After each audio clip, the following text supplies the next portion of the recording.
Welcome back to my channel. ನಾನು ಇವತ್ತೊಂದು recipe ಮಾಡ್ತಾ ಇದ್ದೀನಿ ಆಯಿತಾ. ಅದು ಏನು ಅಂತ ಹೇಳಿದರೆ ಹೆಲ್ತಿ ವರ್ಷನ್ ಆಫ್ ಬರಿಟೋ ಅಂತ. ಓಕೆ, ಲೇಟ್ ಮಾಡೋದು ಬೇಡ, let's go to the recipe. So first ಇದಕ್ಕೆ ಬೇಕಾಗಿದ್ದು ಇಂಗ್ರೀಡಿಯೆಂಟ್ ಏನು ಅಂದರೆ ರೈಸ್ ಪೇಪರ್. ನಿಮಗೆಲ್ಲರಿಗೂ ಗೊತ್ತೇ ಇರುತ್ತೆ ರೈಸ್ ಪೇಪರ್ ಏನು ಅಂತ. ಸೊ ಈ ರೈಸ್ ಪೇಪರ್ನ ತೊಗೊಂಡು ಒಂದು ಶೀಟನ್ನು ಸೋಪ್ ಮಾಡಬೇಕು ವಾಟರಲ್ಲಿ ಫಸ್ಟ್. ಸೊ ಇವಾಗ ರೈಸ್ ಪೇಪರ್ ವೆಟ್ಟಾಗಿದೆ, ಅದಕ್ಕೆ ಏನೇನು ಹಾಕ್ಕೋಬೇಕು ಅಂದರೆ ಸಿಂಪಲ್ ಆಗ್ತಾ, ಇದಕ್ಕೆ ತುಂಬ ಜಾಸ್ತಿ ಟೈಮ್ ಅಂತೂ ಇಡ್ಸಲ್ಲ. ಸೊ ಇವಾಗ ನಾನು ಆನಿಯನ್ಸ್ನ ಆಲ್ರೆಡಿ ಏನು ಸಾಲ್ಟ್ ವಾಟರಲ್ಲಿ ಇಟ್ಕೊಂಡಿದ್ದೀನಿ, ಸೊ ದಟ್ ರಾ ಸ್ಮೆಲ್ ಬರೋಲ್ಲ ಅಂತ ಹೇಳಿಬಿಟ್ಟು ಆನಿಯನ್ಸ್ನ ಇಡೋಣ ಫಸ್ಟು.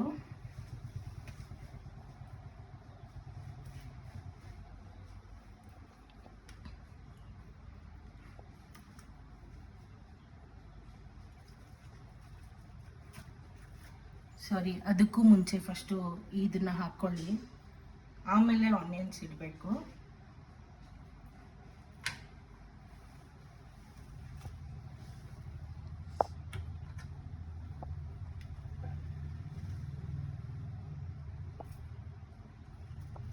ನೆಕ್ಸ್ಟು ನಾನು ಮೇನೀಸು ಮತ್ತು ಕೆಚಪ್ನ ಮಿಕ್ಸ್ ಮಾಡ್ಕೊಂಡು ಇಟ್ಕೊಂಡಿದ್ದೀನಿ ಅಷ್ಟೇ.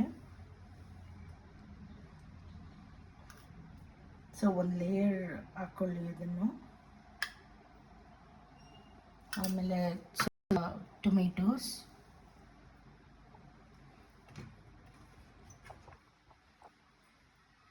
ಅದಾದ ಮೇಲೆ ನಾನು ಪೊಟೆಟೋನ ಫ್ರೈಸ್ ಟಿಕ್ಕಿ ಬರುತ್ತಲ್ವ, ಅದು ಇಟ್ಕೊಂಡಿದ್ದೀನಿ. ಅದನ್ನ ಇಟ್ಕೊಂಡ್ರೆ ಇಫ್ ಯು ಹ್ಯಾವ್ ಮೀಟ್, ನೀವು ಮೀಟ್ ಹಾಕ್ಕೋಬೋದು.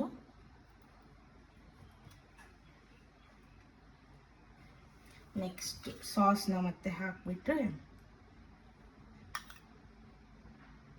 ನನಗೆ ಸ್ವಲ್ಪ ಸಾಸಿ ಆಗಿರೋದು ಇಷ್ಟ, ಸೊ ಅದಕ್ಕೆ ನಾನು ಎಕ್ಸ್ಟ್ರಾ ಸಾಸ್ ಹಾಕೋತಾ ಇದ್ದೀನಿ. That is it. ಈಗ ಇದನ್ನ ಎತ್ಕೊಂಡು ಫೋಲ್ಡ್ ಮಾಡಬೇಕು. ಇದು ರೆಡಿ ಆಗೋಯ್ತು, ಹಿಂಗಿರುತ್ತೆ. ಸೊ ಇದನ್ನು ಜಸ್ಟ್ ಸ್ಮಾಲ್ ಕಟ್ ಮಾಡಿಕೊಂಡು you can enjoy it. Let me try.